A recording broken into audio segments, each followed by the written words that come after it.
Hello everyone, welcome to Silker Tide, the international integrated media program launched by Nanning Integrated Media Center, Nanning International Communication Center. When the spring flowers are in full bloom, the Lunar March 3rd Festival arrives again. Guangxi's Lunar March 3rd Festival is also known as the Shangsi Festival and the Gexu, the Singing Fair Festival. It is the most distinctive traditional festival in Guangxi and a festival shared by multiple ethnic groups. In 2014, it was included in the fourth batch of the National Intangible Cultural Heritage List. Now let's learn about the customs of the Guangxi's Lunar March 3rd Festival together. Lunar March 3rd Festival can be traced back to the Shangsi Festival. Main activities include feasting by the water, outings in the countryside during springtime, the flowing cup game along winding streams, and dragon boat races. After the Song Dynasty, the Shangsi Festival, Qingming Festival, and Hanshi Day merged into one. During this period, people carried out activities such as offering sacrifices to their ancestors and going on outings in groups. With the continuous integration and development of ethnic groups in our country, the Lunar March 3rd Festival has gradually become a festival shared by multiple ethnic groups. Participating in Gexu, the Singing Fair, is one of the most important folk activities of the Guangxi's Lunar March 3rd Festival.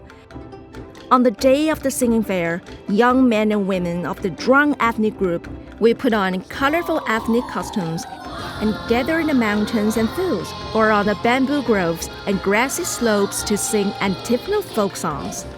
They convey their emotions through songs and find their beloved ones through antiphonal singing. Expressing affection through folk songs and conveying love by throwing embroidered balls.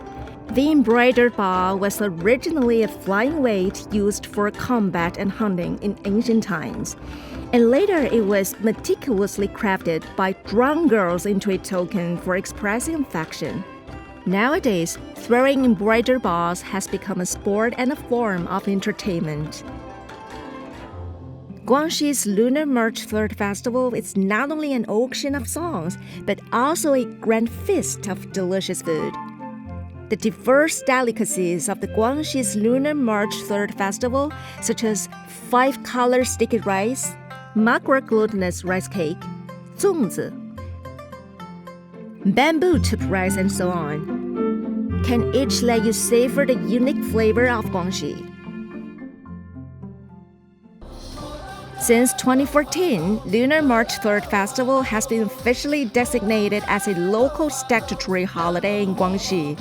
With a 2-day vacation every year, Guangxi extends an invitation of spring to the world, inviting tourists at home and abroad to Guangxi to experience the charm of the Lunar March 3rd Festival. The world is so big that only Guangxi has a holiday on Lunar March 3rd Festival.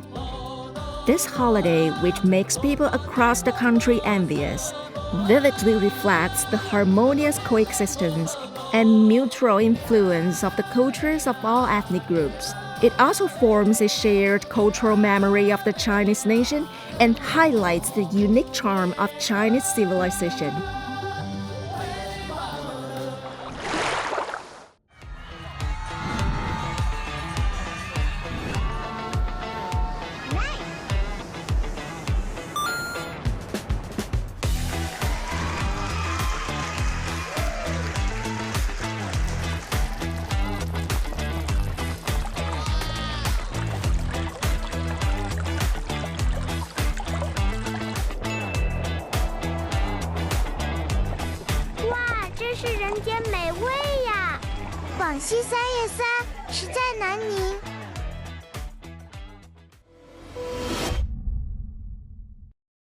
Nanning, known as the Green City, is adorned with blossoms wherever you look. Around the Lunar March 3rd Festival every year, it is also a great time for enjoying spring and admiring flowers. The Green City Nanning uses flowers as a brush and greenery as ink to paint a beautiful picture of harmonious coexistence between man and nature. Now let's experience the romance and poetry of Nanning, Guangxi together.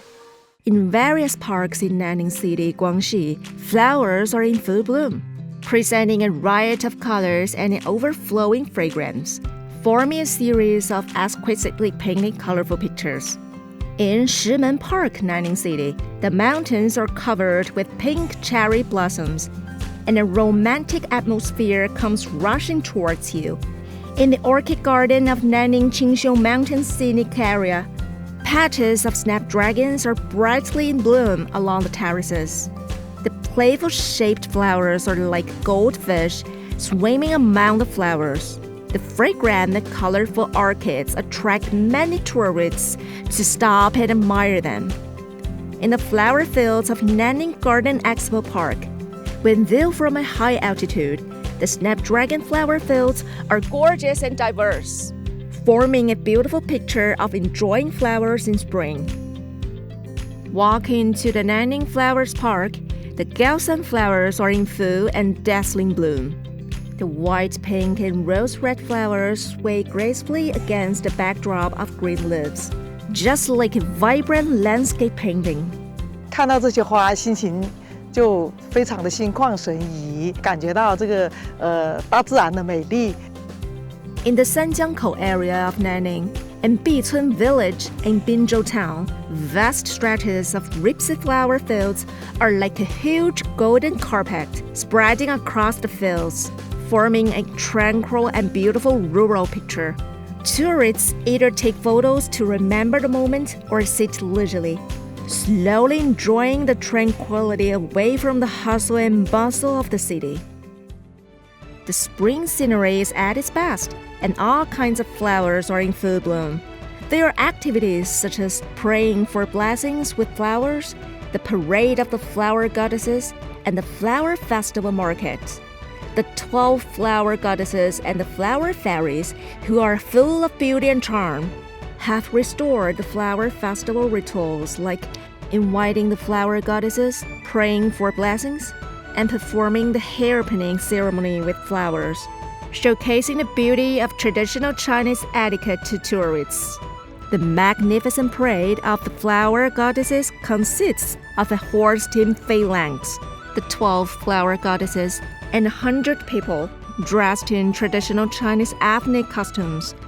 They invite the on-site tourists to join the parade to admire the flowers, immerse themselves in the interaction, and experience the folk custom of flower festival that have spent thousands of years in person.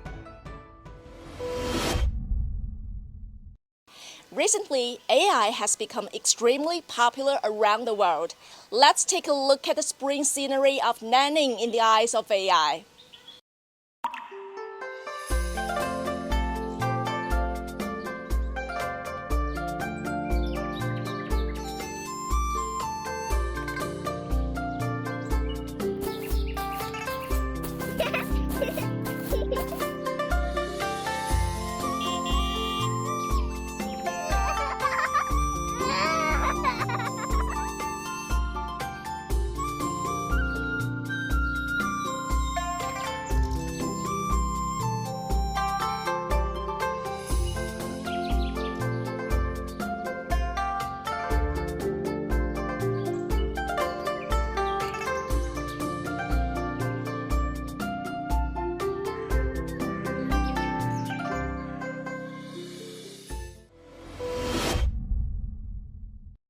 AI has shown us a different side of Nanning.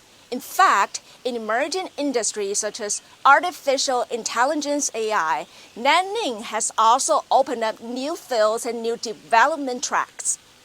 Currently, Nanning is actively promoting the construction of the China-ASEAN Artificial Intelligence Innovation and Cooperation Center and other projects. A number of artificial intelligence projects, such as the China-ASEAN Artificial Intelligence Computer Center, have been completed and put into use. At present, Nanning is making every effort to build a new highland for the artificial intelligence industry facing ASEAN. The Wuxiang Cloud Valley AI Intelligent Computing Industrial Park located in the Wuxiang New District of Nanning, has been officially opened. The total construction area of Phase 1 of the project is approximately 149,000 square meters. Taking intelligent computing and the intelligent computing industry as the core, the industrial park covers multiple aspects, including the infrastructure base of artificial intelligence computing power services, algorithm research and development, cloud and data security, data disaster recovery, AI talent cultivation, and the operation of the AI intelligent computing industrial park. It is currently the largest computing power base in the Guangxi region. The industrial park plans to build the China-ASEAN 10,000 GPU computing power cluster, providing services such as AI computing power and the construction, operation, and maintenance of intelligent computing centers to ASEAN countries. This will accelerate the commercial application and implementation of large AI models in multiple fields and achieve the inclusive output of Intelligent computing power. With the continuous deepening of international exchanges and cooperation in traditional Chinese medicine, the publication agreement of Lao Herbal Pharmacopoeia Volume 2, which is a cooperation project between the Guangxi Botanical Garden of Medicinal Plants and the Institute of Traditional Medicine Ministry of Health Lao PDR, has been successfully signed. Welcome to the Guangxi Medicinal Botanical Garden. Over 7,000 species thrive, blending cutting-edge science with ancient wisdom. Since 2016, Guangxi Botanical Garden of Medicinal Plants has maintained in-depth cooperation with the Institute of Traditional Medicine, Ministry of Health, Lao PDR, achieving remarkable results in projects such as co-compiling the Lao Herbal Pharmacopoeia and jointly establishing the Lao National Medicinal Botanical Garden.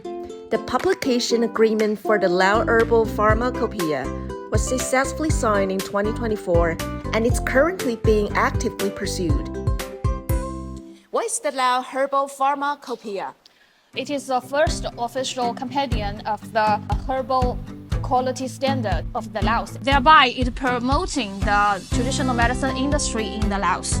The completion of this book starts from the survey of the medicinal resources in the Laos. Experts from our Botanical Garden of Medicinal Plants conduct the extensive resources surveys in the Laos. And they went to 10 provinces in the Laos, documenting 1,600 kind of medicinal plants in the Laos, consulting the local herbal practitioners to preserve the traditional medicine knowledge. These efforts provide the data for the completion work of the Volume 1, and Volume 2 has further refined the global quality standards for 83 materials. How can this China-Laos cooperation act as a model to help traditional Chinese medicine go global?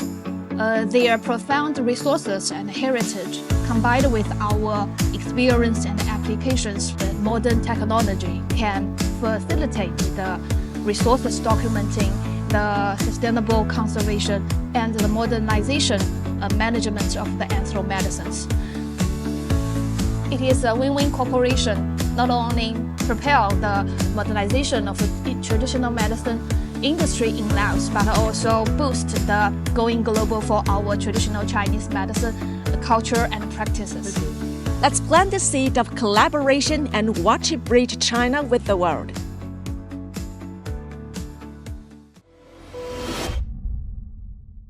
That's all for this episode of Silk Road Tide. See you.